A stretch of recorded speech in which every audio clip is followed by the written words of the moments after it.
el sistema vascular, como les he dicho yo a los chicos de la técnica, se debe evaluar y estudiar en vivo y en directo, porque es un examen dinámico, ¿okay? Para poder entender muchas de las patologías, sobre todo lo que es ecografía. ¿Ya? Entonces vamos a empezar a repasar diciendo que el sistema vascular es un sistema celular formado por vasos sanguíneos y vasos linfáticos, ¿no? Ya las arterias, los anteriores son un sistema bien vasto, extenso y complicado a veces cuando tenemos que hacer algunos procedimientos, ¿no? Y sobre todo entender de que el examen que ustedes van a pedir para que nosotros podamos hacer el diagnóstico tiene que ser dirigido a la prescripción diagnóstica que ustedes están pensando de acuerdo a la clínica, a los exámenes de laboratorio. ¿Entienden? Entonces no es cuestión de pedir, por ejemplo, un angio de tórax para que solamente si estoy pensando en trombosis, por ejemplo, ¿no? Ayer vino el caso de un paciente que tiene un problema en la mama, un tumor de mama, y está haciendo edema del miembro superior. Entonces viene y dice, doctora, un Doppler del miembro superior. ¿Ok? ¿Qué Doppler quiere que haga? ¿Para qué está pidiendo el Doppler? No es que se hinche el brazo, ¿ok? Pero está pensando en una trombosis venosa, probablemente tumoral, ¿no? Está pensando en una insuficiencia vascular tipo arteria. Estás pensando en una patología de tipo linfática, está haciendo de repente una compresión del sistema linfático y está edematosa. Estás pensando en una infiltración tumoral por extensión. ¿Qué estás pensando? No sé, me dijeron que venga a pedir un ecografía de crucero. ¿Me entienden? Hay que saberlo, ¿no? Al final era supuestamente para una trombosis tumoral, ¿no? Las trombosis venosas pueden ser tumorales. Entonces, bueno, hay signos de trombosis venosa. Hay que preguntar todo eso. ¿Entienden? No es cuestión de que yo venga con el traductor y empiece a evaluar cada una de las venas o arterias del brazo. O sea, no terminaría en una mañana, ¿verdad? Entonces hay que saber para qué pedimos los exámenes, ¿ya? Entonces, ¿cuáles son los exámenes que utilizamos para evaluar el sistema vascular? La ecografía como primer arma de estudio, las angiotomografías, donde el sistema, el software de los equipos nos permiten hacer reconstrucciones bidimensionales, volumétricas, tridimensionales, en axial, en coronal, en sagital, ¿no?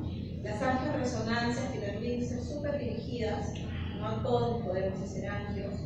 Y la angiografía radiológica, que consiste en colocar sustancia de contraste a través de la arteria y tomar radiografías, ¿no? O arterias o generalmente son las arterias. Este método ya prácticamente está disminuyendo en el uso porque está siendo reemplazado por las angiotomos y las angiopresos. ¿Ok?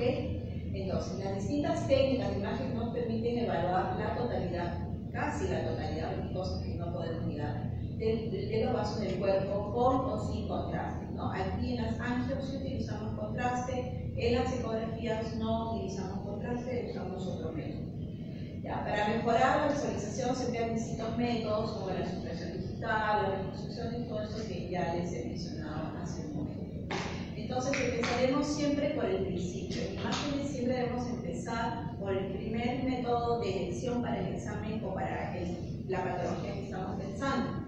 En lo que es el sistema vascular, el primer método de estudio es la ecografía.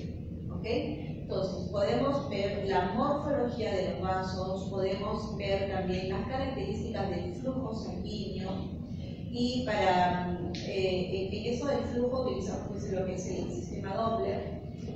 Vemos el sistema Doppler cualitativo y el semi-cuantitativo y el cuantitativo. ¿Qué significa? Significa que yo puedo usar el Doppler, ver en modo B, blanco y negro, utilizar el Doppler y ver los flujos, qué dirección tienen, luego de analizar el tipo de la onda espectral que me va a proporcionar el vaso, eso lo vamos a ir viendo, cuándo es vena, cuándo es arteria, y luego vamos a medir el flujo, qué velocidad está teniendo la sangre, los eritrocitos básicamente dentro de la estructura vascular que yo voy a utilizar, que yo voy a evaluar. Entonces la ecografía es inocua, sí, no le produce mayor efecto colateral al paciente, es de rápida adquisición, eso es relativo, depende de lo que estamos evaluando. Para una ecografía de arterial de miembro inferior, la insuficiencia me puede demorar 1 hora, 2 horas. Para una insuficiencia venosa, de repente también un par de horas. Para una trombosis más fácil, más rápido, barro más rápido, ¿no? Eso es bien relativo, también depende del paciente, de cómo esté el paciente. Gran resolución y fácil disponibilidad, sí, porque el ecógrafo todos disponemos siempre de un equipo para poder ver, y casi todos los ecógrafos ahora tienen Doppler. O sea, un ecógrafo que ya no tiene Doppler y efectivamente no sirve, ¿no? Y debe ser el estudio inicial de nuestro sistema vascular. Entonces, vamos a aprender a reconocer las características ecográficas de las arterias y de las venas, ¿no? Porque si yo no sé diferenciar una vena de una arteria, puedo hacer, por ejemplo, un diagnóstico de una hipertensión portal cuando realmente se trata de una insuficiencia de las venas hepáticas, ¿no? Yo no las sé reconocer. Y también en los flujos. Entonces, las arterias se van a caracterizar porque van a tener una pared gruesa, regular, sobre todo en las arterias superficiales y en las arterias muy grandes vamos a encontrar y poder diferenciar ecográficamente las 3 capas de la pared: la adventicia, la media y la íntima. El contenido es econegativo, eso es anecoico, porque la sangre líquido en la ecografía se ve negro, ¿no? Presenta latido, obviamente, porque vamos a tener el mismo impulso que presenta el corazón. La morfología y el diámetro no se alteran con las maniobras de Valsalva, ni de compresión ni de refuerzo. Por las mismas características de esta pared de la arteria, con estas 3 capas, es que las arterias no se comprimen, ¿no? Cuando hacemos el examen presionamos, no se comprime. Si no se comprime es una arteria, reconociendo esas características, porque una vena sí se comprime, ¿ok? Me gustaría que a sus docentes de práctica les pidan que les hagan al menos una práctica de Doppler en vivo y en directo con ustedes como pacientes, para que lo puedan entender mejor. ¿Ya? Es una sugerencia. Personalmente lo hago, para que puedan entender. ¿Ya? Entonces, el flujo sanguíneo intraarterial es evaluado con el método Triples. ¿Qué significa el método Triples? Lo que ya les había mencionado: una imagen bidimensional, una imagen en color Doppler y una imagen con Doppler pulsado. Entonces, aquí, por ejemplo, este es un modo B, es una imagen en modo en blanco y negro, donde podemos ver, esta es la vena y esta es la arteria. ¿Cómo la diferencia? La pared. ¿Ven? Las paredes de la arteria es más gruesa, tiene la capa media, que es hipoecoica, que es esta parte central, la íntima, la que va a estar hacia la luz, que va a ser esta imagen ecogénica lineal, y la adventicia, que va a ser la otra imagen ecogénica que estaba por debajo. Entonces, como una especie de sándwich, ¿no? La media va a quedar al medio, que es hipoecoica, la íntima hiperrefringente o hiperecoica hacia la luz, y la adventicia va a ser también hiperrefringente o hiperecoica, que va a estar pegado hacia la parte más externa del vaso. ¿Ya? Entonces, cuando yo veo en la ecografía estas 2 estructuras tubulares anecoicas, digo, son estructuras vasculares. Veo la pared como primera posibilidad para hacer mi diferencia, digo, esta es arteria y esta es vena. La otra maniobra que hago es compresión con el transductor. La vena se va a colapsar y la arteria, por esta característica de sus paredes, no se va a colapsar. Entonces, es diferencia en un modo B. ¿Okay? Entonces, aquí por ejemplo, esta es una reconstrucción en una ecografía, se ha tratado de hacer un extendido, ¿no? Hay ecógrafos que nos permiten hacer, aquí si ustedes se dan cuenta, son 2 imágenes que hemos tratado de unirlas para poder obtener la longitud de la aorta, ¿no? De la aorta abdominal. Hay ecógrafos que me permiten hacer este barrido. Con un solo botoncito le barro toda la venita hasta el final, ¿no? Bueno, entonces, esta es la aorta abdominal, miren, ¿no? Es una imagen anecoica tubular con sus paredes gruesas y de ella emergen algunas ramas. Tenemos, por ejemplo, el tronco celíaco, la arteria mesentérica superior y por aquí la arteria renal.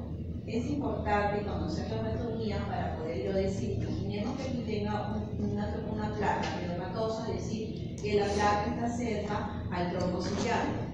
¿no? Que puede ocluir en todo caso, en algunos casos, el trombo ciliaco o la mesentérica, y si hay obstrucción en la mesentérica, yo puedo pensar que pueda ese paciente tener una necrosis, ¿no? de los intestinos, ¿no? Entonces, eso es importante. ¿Ya? Y igual la arteria renal, saber dónde empiezan las renales.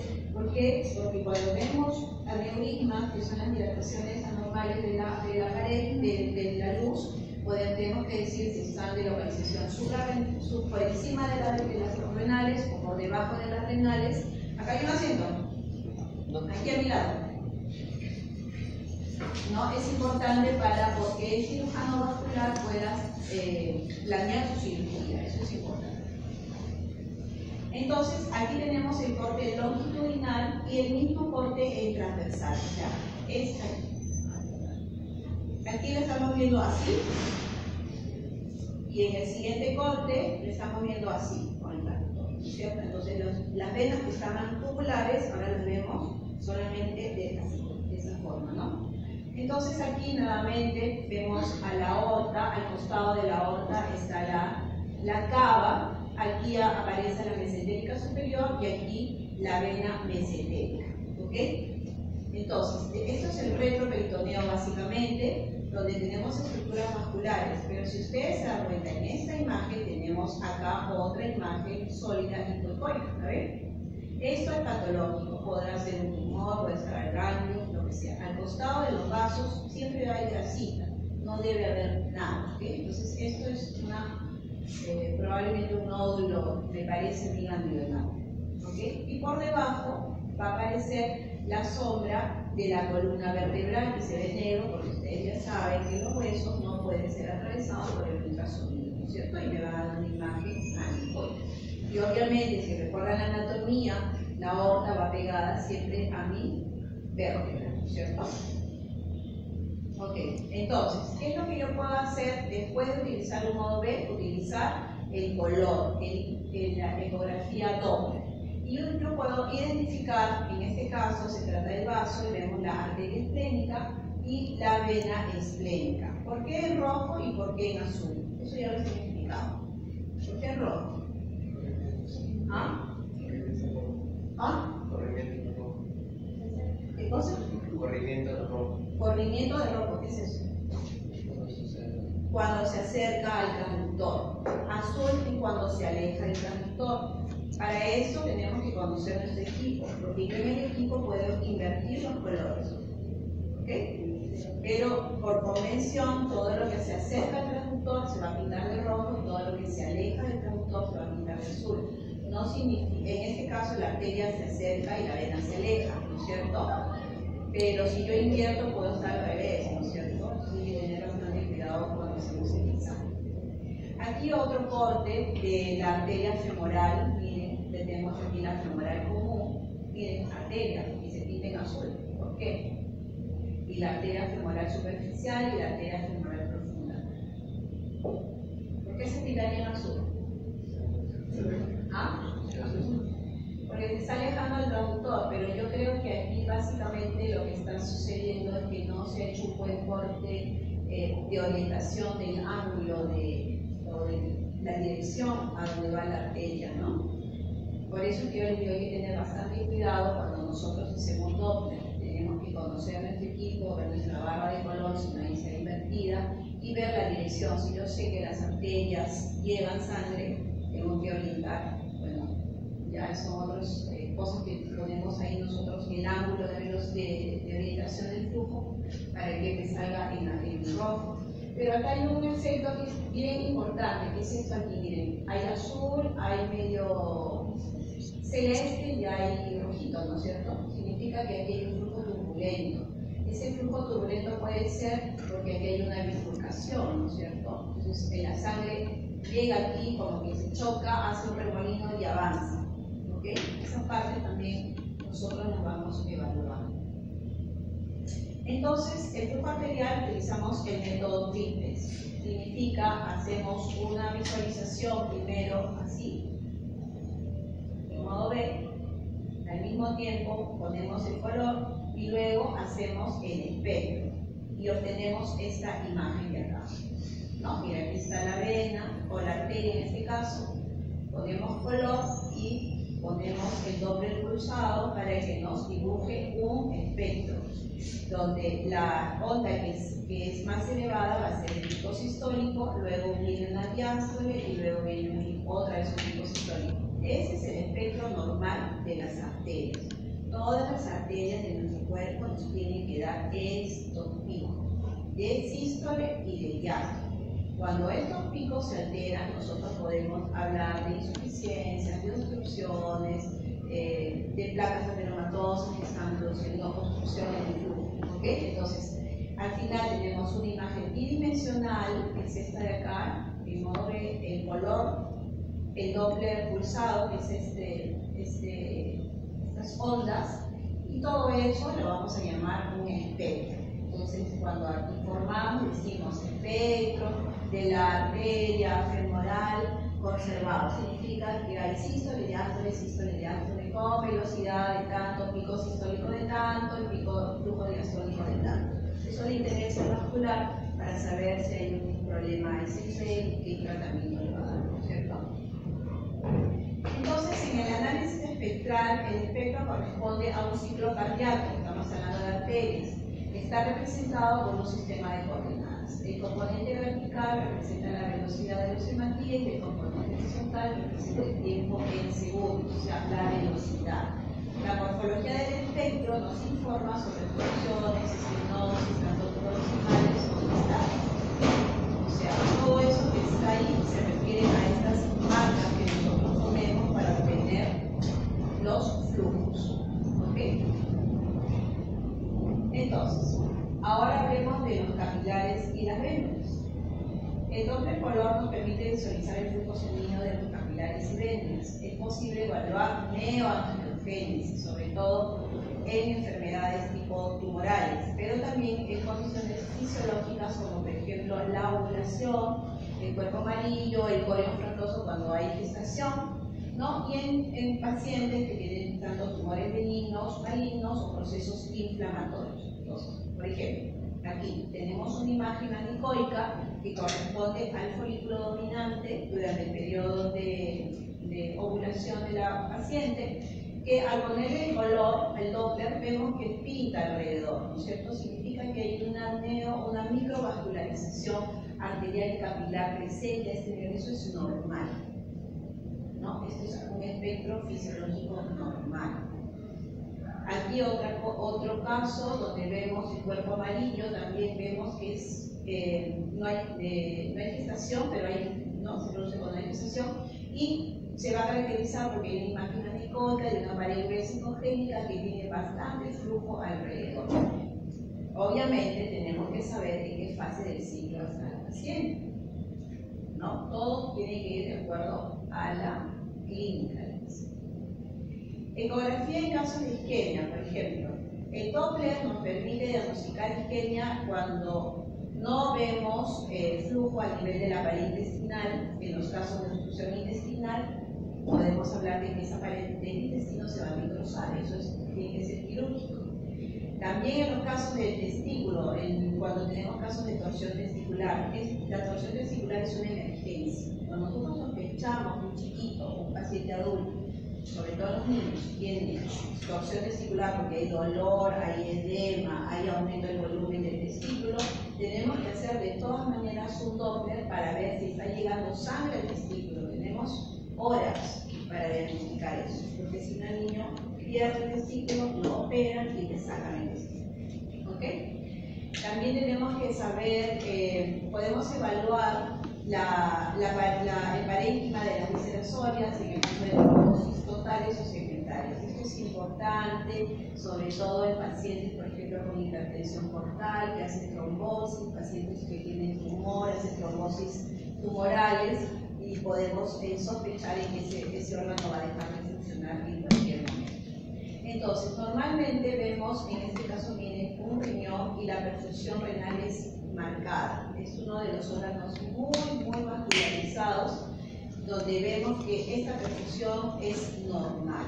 Entonces, Entonces, ¿qué pasa cuando yo, por ejemplo, pongo el Doppler y no pinta una parte del riñón, o la mitad del riñón no pinta? Entonces yo digo, puede haber una obstrucción, una estenosis arterial, una obstrucción venosa. Tengo que evaluar cada una de la arteria o de la vena renal, porque si no hay flujo a ese lado y se corta, por ejemplo, entonces esta zona puede morir, puede haber una necrosis, ¿no? Y perder al riñón.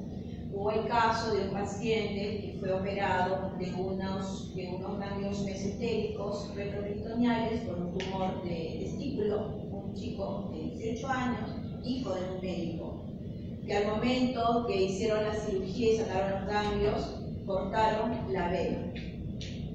Entonces el niño o el muchacho empieza con dolor, ¿no? Hacemos el Doppler.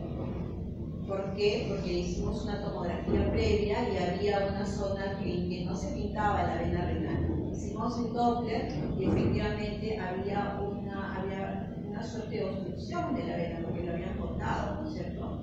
Y ese chico, al final, sugerimos que hagan una gamografía para ver la perfusión, la microvascularización. Al final el chico terminaron sacándole el riñón, ¿no es cierto? Porque al momento que nosotros sugerimos que deberían ir a operar para recanalizar, no lo hicieron. No lo hicieron a tiempo. Y el chico, además de tener un cáncer, ahora tiene un riñón menos, ¿no es cierto? Entonces, es bien importante saber la anatomía, tanto en la tomografía y en la ecografía para poder hacer los diagnósticos. Ahora, veamos las venas. Las venas van a tener una pared muy delgada, no se visualiza por lo general en la ecografía. El contenido es econegativo, igual los hemicólicos, porque es flujo, es líquido.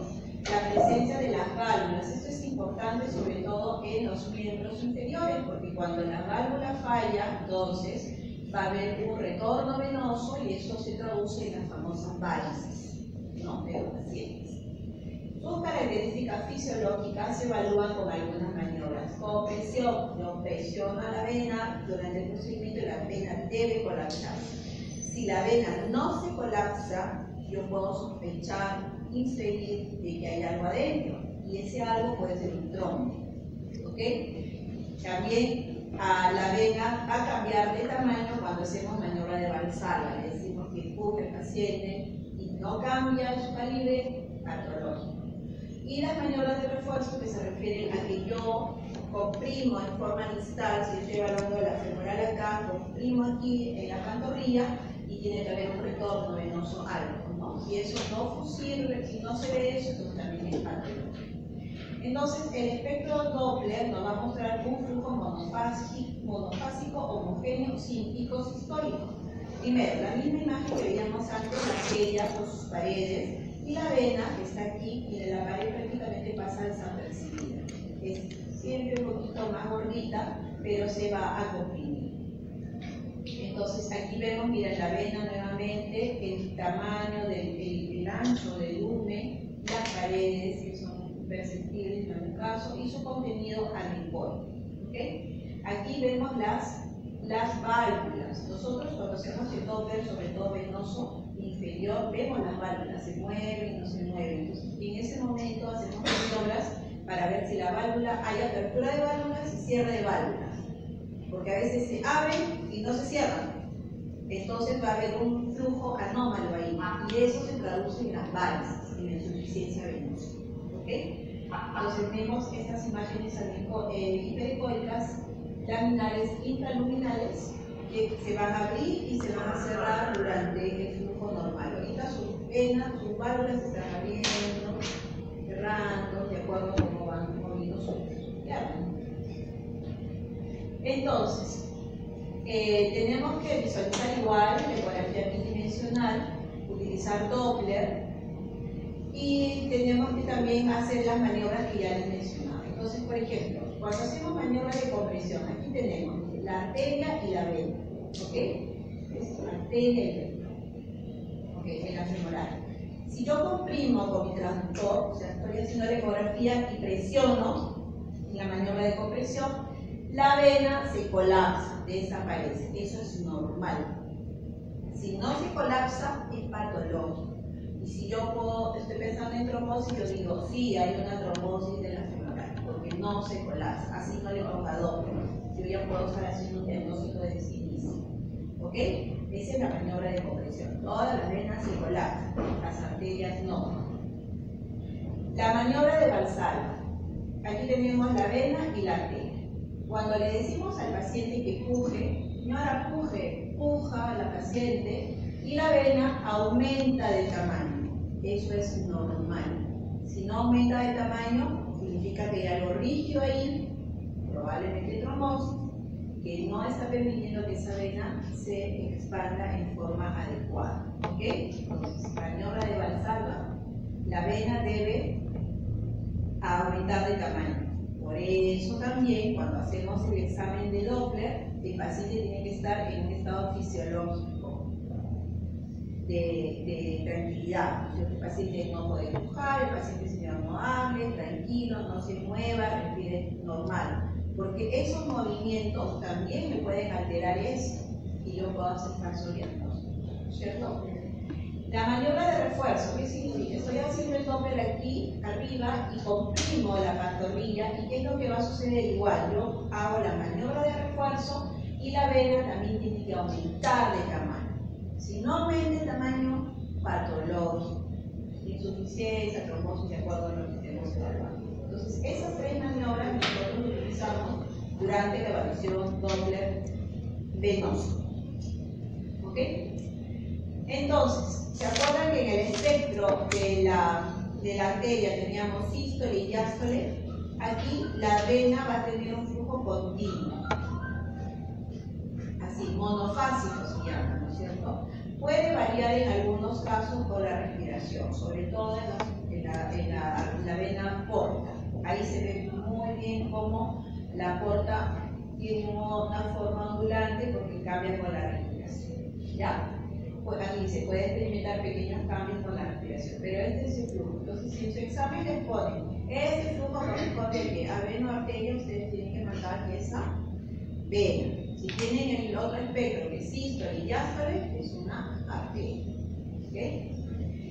Entonces, ahí terminamos con todo lo que es ecografía. Luego tenemos el otro estudio que es la angiotomografía. ¿Qué significa? Que es una tomografía como la que normalmente hacemos, pero colocamos mayor cantidad de volumen de contraste en la vena y a una velocidad más rápida, y el tomógrafo pues, también adquiere imágenes más rápidas, para poder pintar las arterias básicamente. Entonces tenemos aquí la aorta ascendente, la aorta descendente, la arteria pulmonar principal, la pulmonar derecha y la pulmonar izquierda.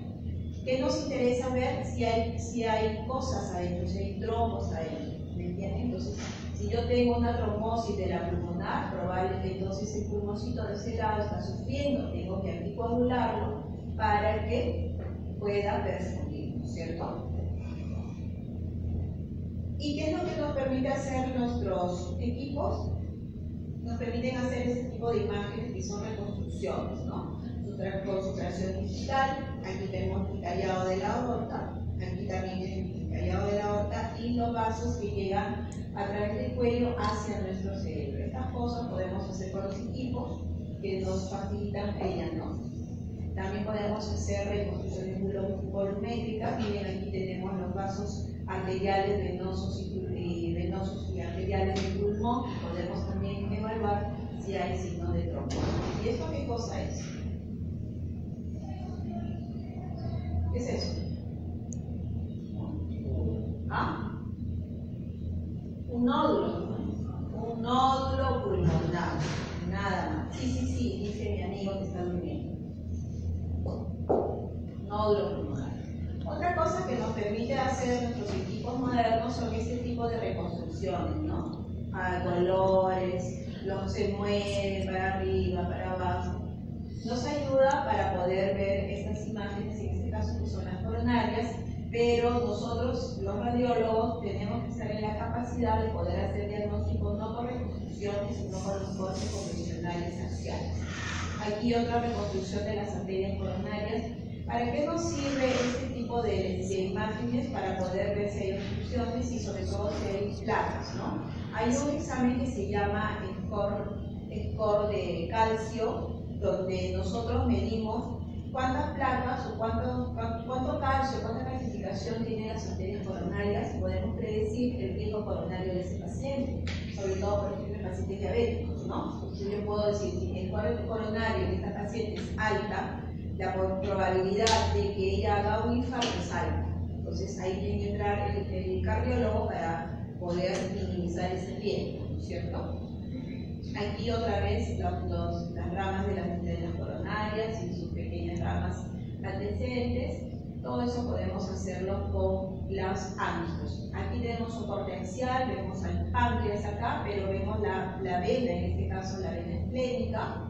Miren, y la unión no la vemos, pero aquí es ya cuando se unió con la mesentérica para formar la porta, ¿no es cierto? Aquí tenemos, miren, las renales, cómo llegan y podemos hacer diagnósticos de estenosis, isquemia, placas, trombos, ¿no? Reconstrucciones en el sistema portal, que es una porta dilatada, la porta izquierda, la porta derecha, su sistema colateral adyacente, porque probablemente aquí donde se marca la flecha hay una zona de obstrucción, entonces se van a formar colaterales para poder suplir esta falta de porta a este nivel. Aquí se nota claramente que hay una obstrucción, ¿no? Nuevamente, reconstrucciones volumétricas de lo que es el corazón, los grandes vasos, me nos sirve. Pacientes, por ejemplo, que tienen malformaciones de tipo congénito, ¿no? Podemos ver coartaciones, tubos. La resonancia también nos ayuda para el del corazón. Yo les dije en la clase de pulmón, resonancia no sirve para pulmón, no sirve, olvídenlo. Pero sí nos ayuda para ver lo que es corazón, porque esos software sí han sido bien estudiados y desarrollados, ¿no? Entonces ahí podemos observar, pero sobre todo lo utilizamos para malformaciones de tipo congénito. Ya, nuevamente, cortes de angios, donde perfectamente se ven las diferentes estructuras musculares del mediastino. Y también las utilizamos en las pacientes en los que estamos utilizando un problema del cerebro, ¿no? De las arterias cerebrales, sobre todo en el caso de isquemia. Cuando veamos neuro, van a ver qué importante es saber la irrigación de cada uno de las arterias cerebrales, porque la extensión de la enfermedad o de la isquemia o del infarto va a depender de eso, ¿no? Sobre todo de la cerebral media, que es la más extensa. Si yo tengo un trombo a este nivel, me va a bloquear todo, prácticamente más del 50% del hemisferio de este lado. Eso es importante. Aquí otra, donde tenemos las venas cerebrales, como las podemos observar en los exámenes de angioresonancia, ¿no? Para ver trombos. Estas ya son reconstrucciones coronarias. Vemos aquí los grandes vasos del mediastino. Se ha suprimido la imagen del corazón, pero vemos bien claro todo lo que es el líquido, ¿no? Y aquí vienen las carótidas y las placas. Estos son igual resonancia para poder identificar las diferentes estructuras vasculares del mediastino, pero como les digo, nuevamente las rezos se utilizan más que nada para malformaciones de tipo congénito. Otro método que se utiliza es la arteriografía. Como les dije al inicio, la arteriografía está siendo utilizada cada vez menos, porque está siendo reemplazada por las angiorezos o las angiostomos. Pero este es un método que todavía se practica acá, ¿no? Donde consiste en punzar, miren, punzamos la arteria con una aguja especial y a través de esta punción colocamos un catéter y lo dirigimos hacia la zona donde queremos estudiar. En este caso la aorta y vemos las renales, en este caso el cerebro, ¿no? Y esta técnica se llama la técnica de Sellinger. La metodología se llama Sellinger, la aguja se llama Sellinger, y la técnica Sellinger significa pulsar aquí en la región inguinal la arteria y meter el catéter, dirigirlo a través de todo el sistema vascular al corazón, a la aorta, al cerebro, a donde nosotros queramos entrar, para poder meterle sustancia de contraste y obtener estas imágenes. ¿Okay? Miren, esta es una arteriografía cerebral vértebro-basilar lateral, donde vemos las arterias vertebrales, las arterias cerebelosas, y eso nos sirve para ver si hay zonas de estenosis, ¿no? Sobre todo en pacientes crónicos.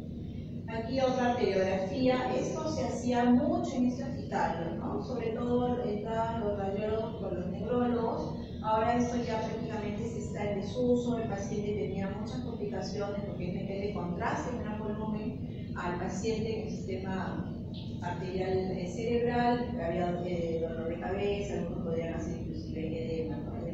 Ya no las usamos, ahora usamos angioresonancias o angiotomo. Y las imágenes que obteníamos eran estas, ¿no? Eran bien espectaculares, eran muy bonitas, pero eran bien complicadas de hacer y con mucho riesgo, ¿no? Para el paciente. Miren, podíamos hacer de la mitad del cerebro, luego íbamos al otro lado. Y obteníamos estas imágenes que también las hacemos en fase venosa. Una vez que pasaba por la arteria, se quitaba la vena y también obteníamos imágenes de los senos o de las venas del cerebro, pero como ahora les digo, ya usamos las angios. Los vasos linfáticos, eso forman parte de nuestro sistema vascular, constituyen un sistema tubular que conduce linfa, sobre todo en los pacientes pues, que han sido sometidos, por ejemplo, pacientes con cáncer de mama, desde que sacan los ganglios, pueden ser angioedemas, ¿no? Se hinchan los bracitos porque no hay un buen drenaje. Se lleva todo esto al momento de la cirugía y ya no hay un buen sistema de drenaje y ya se pierde esto, ¿no? Los vasos linfáticos mantienen estable la composición y el volumen del líquido tisular. Si esto se altera, vienen los edemas, que son bien dramáticos. Entonces, lo que utilizamos para evaluar los ganglios es la ecografía. La ecografía es prácticamente el gol estándar para evaluar ganglios, no la tomografía, no la resonancia magnética. Cuando nosotros en tomografía o resonancia vemos ganglios en alguna parte que son medio sospechosos, medio raros, nos llaman la atención, les decimos hágase una ecografía. Y con la ecografía nosotros podemos ver el número de ganglios, la localización de los ganglios, el tamaño, la forma, sobre todo las refringencias, los colores de la ecografía que debe tener el ganglio y la morfología, el hilo, ¿no? Es importante. Un ganglio es como una vita, como un pequeño riñón. Ahorita vamos a ver una imagen. Y también podemos evaluar el patrón vascular y algunos signos periféricos o secundarios, como por ejemplo edema, coalescencia, si están acumulados. Por ejemplo, si yo tengo ganglios en el cuello, tengo uno por acá, tengo otro por aquí, otro supraclavicular, otro en el glucósico, porque en el cuello hay varias estaciones ganglionares, ¿no? Entonces, si yo tengo un paciente que ha sido, por ejemplo, que está resfriado con 2 semanas, yo puedo decir, es una adenitis reactiva a ese proceso infeccioso que ha tenido respiratorio. Pero si yo tengo ganglios, por ejemplo, que van así en fila india, aquí, 1, 2, 3, 4, 5, en todas las estaciones en filita, entonces yo no digo, ese paciente no son ganglios buenos. Los ganglios que van en filita india son los ganglios de linfoma, por ejemplo, ¿no es cierto? Entonces yo tengo que evaluar cómo están distribuidos y sobre todo algunas características que vamos a ver.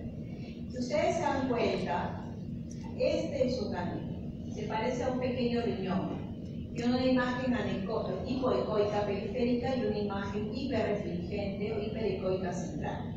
La periferia corresponde a la corteza y el centro corresponde a la médula.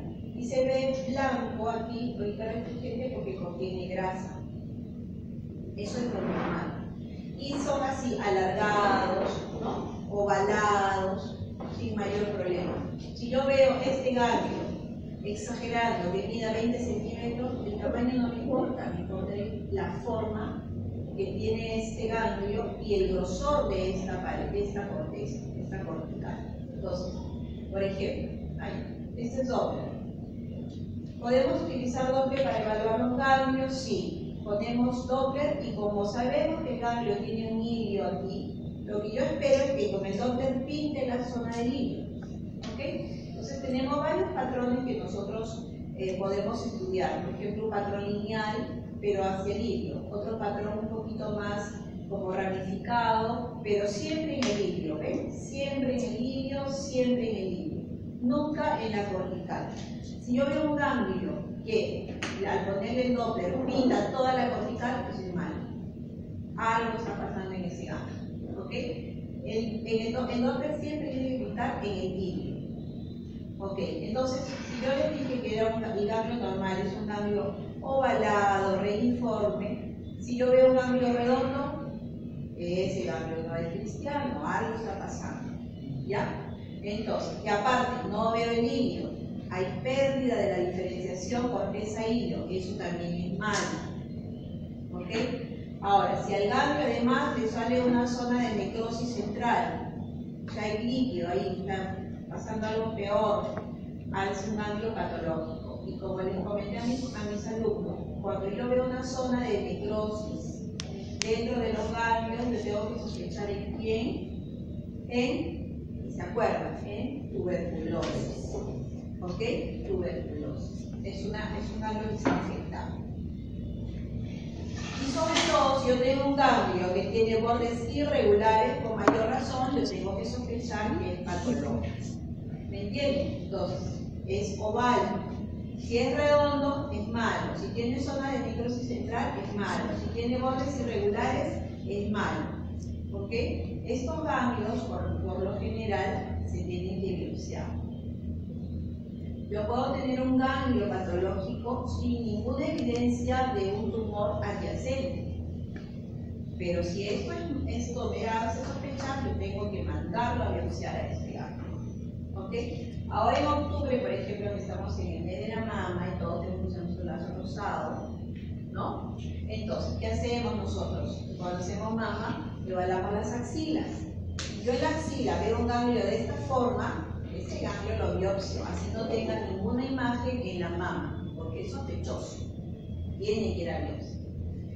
Y aquí, miren, el Doppler en lo que es adenopatías malignas, yo les dije que los ganglios tienen que tener en el ilio la vascularización. Aquí está desordenada prácticamente la corteza.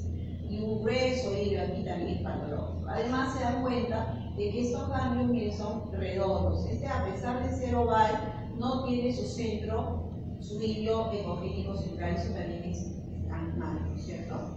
Son ganglios patológicos. Otra técnica que estamos utilizando ahora es la técnica de la elastografía. ¿Qué significa? Significa que yo mido el grado de rigidez de la lesión con una técnica que se llama elastografía. Esta técnica, en esta imagen que se muestra aquí, es la técnica de elastografía por compresión, o sea, solamente como un mapa de color, igual que en el Doppler, ¿no? Convencionalmente todo lo que se pinta en rojo es duro y es malo.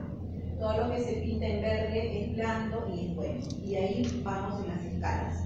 Sin embargo, ahora ya se han desarrollado nuevas técnicas de elastografía. No solamente me pinta en colores, sino me da un valor en kilopascales. Y me dice, esta zona de aquí que se pintó en rojo es de 20 kilopascales y esta zona que se pintó en verde es de 1 kilopascal. Entonces, ¿cuál es más duro?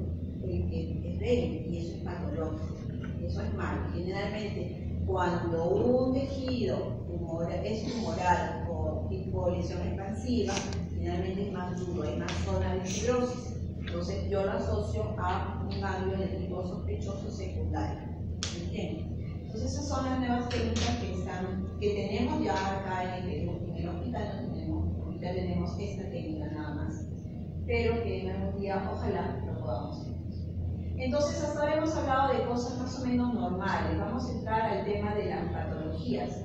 Empezaremos con el tema de la arteriosclerosis en las arterias, como primera patología, que en términos generales se utiliza para hablar de lo que son engrosamientos o pérdida de la pared, de la elasticidad de la pared de la arteria, ¿no? Entonces, lo encontramos en las arteriosclerosis y se caracteriza por placas irregulares en la íntima, que son los famosos ateromas. Los ateromas pueden producir obstrucción, hemorragias, aneurismas, fístulas, todo esto que ya saben. Entonces, recuerden que la pared de la arteria que yo les mostré al inicio inicio era regular. Miren, aquí hay zonas de irregularidad, ¿ven? Aquí pegaditas a la pared arterial, entonces eso es malo, eso es patológico. Pero ¿qué es lo peor? Lo peor es que nosotros primero tenemos que describir la placa y decir sus características, ¿no? Porque hay placas blandas, como en este caso, o sea, plaquitas así que se parecen mucho al tejido adyacente, que son las que se desprenden y son las que me van a producir embolias. En cambio, las placas que son calcificadas son las menos probables que se desprendan, entonces ahí todavía podemos trabajarlas, pero estas sí son de alto riesgo, ¿no? Entonces aquí tenemos, miren, una placa ateromatosa heterogénea, irregular, que con riesgo de desprenderse sí hay zonas de calcificación, y me interesa porque está, mira, aquí justo en la bifurcación. Entonces, si el flujo viene acá el flujo, ¿qué va a pasar? Se va a meter con mayor velocidad a este lado, va a haber una zona de obstrucción que acá va a llegar con menos flujo, ¿no? Y eso no es normal, porque va a haber una insuficiencia vascular. Y si esto, imaginemos que es la carótida, entonces el paciente va a tener mareos, va a tener puede tener hasta zonas de infarto, ¿no? ¿Ok? Entonces aquí otro tipo de placa es una placa que le salió un ombliguito, eso se llama placa ateromatosa ulcerada, eso también es patológico. Más fácil que se desprenda de la pared y le produzca un infarto, ¿no? La placa ateromatosa calcificada es la de menor riesgo, se nota que es calcificada porque es una imagen hiperecoica que da una sombra acústica, ¿no? Y esas son las crónicas, ¿no? Los pacientes viejitos que son hipertensos, que tienen el colesterol alto, encontramos este tipo de placas. Entonces aquí, por ejemplo, mire, vemos la placa ateromatosa, una zona del trombo que está flotando, porque lógico, empieza a pasar la sangre por aquí, choca, disminuye el flujo y se van formando los trombos. Eso también se desprende y nos va a producir una alteración. Y aquí hay una zona de placa ulcerar. Otra patología son los aneurismas que es una dilatación de la arteria que puede ser sacular o fusiforme y se origina por debilitamiento o obstrucción de la capa media de la arteria. Tenemos aquí varios tipos de aneurismas, los aneurismas degenerativos, como son en este caso los de tipo micótico, que son los infecciosos, los aneurismas disecantes, esos que se forman y van produciendo que las paredes de la arteria se vayan abriendo y se forman nuevos, como unos neolumen, ¿no? Y los postestenóticos, cuando tenemos imagen de obstrucción y luego hay una dilatación, se pueden producir aneurisma de tipo traumático también, depende mucho de